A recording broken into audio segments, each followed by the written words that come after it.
Assalamu alaikum. Hello everyone. Welcome to our 3 minutes English spoken class.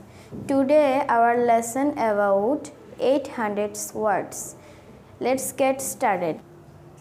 Number 1. Wrist অর্থ কবজি. We take pulse from wrist. আমরা কবজি থেকে স্পন্দন নেই. Number 2. Knee অর্থ হাঁটু. The boy fell and scraped his knees. ছেলেটি পড়ে গেল এবং তার হাঁটু ছিঁড়ে ফেলল. Number 3. Skin অর্থ চামড়া. My skin is very delicate. আমার চামড়া অতি সূক্ষ্ম. Number 4. Shave অর্থ কামানো. He did not shave his beard.